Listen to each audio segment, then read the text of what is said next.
Hey everyone, are you ready to get rocked by the hilarious adventures of the demon Flying Shadow?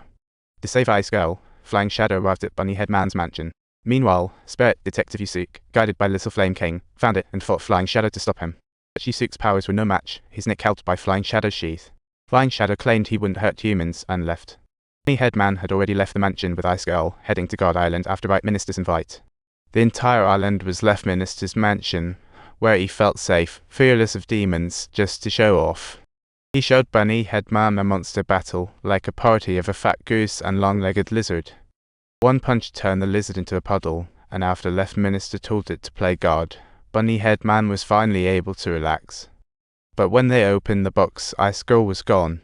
One henchman softened and decided to release her, acting swiftly. They snuck onto a helicopter while no one was watching, but little did they know, the 5-meter-tall guard was already lying in wait like a sneaky ninja. The guard, looking like a target practice gone wrong, bounced back in no time, and Ice Girl burst into tears seeing the bearded man gone down. Her tears turned into ice tear stones, making Bunny Headman a fortune again. Seizing the moment, he showed Left Minister the photos of Flying Shadow and Yuusha, hoping for some hero help. Left Minister then dispatched his 3 trusty henchmen, while Yuusha was busy pondering his fighting capabilities and hoping for a power under the guidance of Little King of Hell. Botan took Yuusha to find a mentor, known as Master Kurama, whose special move Spirit Wave Punch could completely extinguish one spirit. But the conversation was eavesdropped by Kyobara, who sauntered over, and when the 3 met, they started bickering like an old married couple. Master Kurama couldn't take it anymore and bellowed loudly, sending Kyobara and Yuusha flying like kites caught in a windstorm. Kyobara and Yuusha had different training styles. Master Kurama made Yuusha practice facing the ground for a solid 12 hours while shouting ping pong. Kyobara went bonkers hacking rocks with a wooden sword till they split. Every day he chopped from dawn till midnight, totally oblivious for a break. Meanwhile, Left Minister was building a machine at the bottom of a city pit. This machine opens a demon realm gateway, but the hole's fist-sized. To widen, burn cash lavishly. But Left Minister didn't worry about money, he had rich pals like the Bold Dude. At this point, the Bold Dude arrived, wishing for the machine's quick build, feeling powerful as Master Kur Amachesh IQ U circumflex micro O stroke Cyrillic letter 4A1 letter 377 pound. He even told Botan that Yuusha was a lost cause and suggested she notify Little King of Hell to end the training right. Yuusha was itching to sneak out after training for a bit, spotting Kyobara still hacking away at rocks, surrounded by broken wooden swords, all smeared with his own blood yak. Kyobara was pushing himself hard because he had once taken a heavy beating in a fight with a demon. As the self-proclaimed big boss, he felt it was his duty to become more reliable and learn the real deal.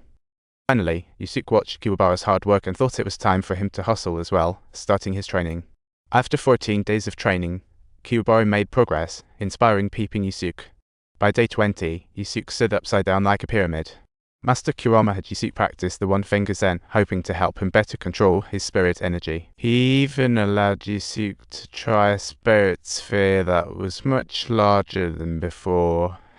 And this time, the sword breaking the clouds shot up into the sky with great momentum. The Bald Dude watched, competitive spirit ignited. Days ago, he fretted over finding an opponent. Now one fell into his lap.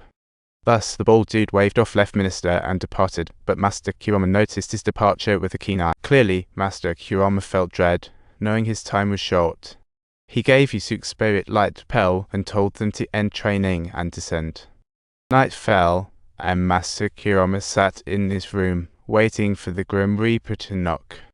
In the relative peace of waiting, the Bold Dude found him.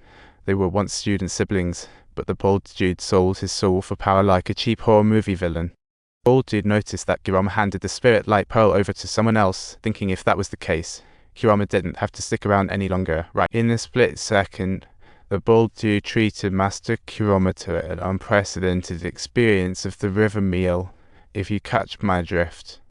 Just as Yuusha came down the mountain, he stumbled upon his childhood friend Silver being kidnapped. The kidnapper looked like Flying Shadow, but alas, he wasn't. Yuusha went after Flying Shadow, resulting in a friendly brawl until Kurama swooped in to break it up. Now, they all shared a common goal. Off to Guard Island they went, racing to the port to catch their big boat ride. But as soon as they hit the port, they were halted apparently. Folks had been waiting for them like an uninvited surprise party. It seemed they aimed for a complete catch. Yet 4 knew the risk but still ventured into the tiger's den. On the boat, Left Minister's minion told Yusuke that if they could defeat Left Minister's demon henchmen, he would return the girls without a hitch. Meanwhile, the now ridiculous Left Minister was trying to pass time with gambling games. He plotted to pull off a stunt that would shake all 3 realms by introducing demon stuff into the human world, and guess what? The rampaging demon bugs were all his. To bridge the realms of humans and demons, he poured in resources faster than a kid with a candy rush. The various hole was widening rapidly thanks to the machine, while Yusuke and the gang were blissfully unaware, having now stepped onto their flying shadow, ignored team play, aimed to go solo, but met the first blue deer tiger wielding a giant axe, unbeatable. The fierce battle was impending, and the first round was destined to feature the confrontation between the mighty tiger and its intended prey at night. Due to the power difference, Flying Shadow was being pushed back like a toddler facing a bodybuilder. Flying Shadow hopped up quickly, only to discover the blue tiger followed suit and unleashed a Noxian guillotine right towards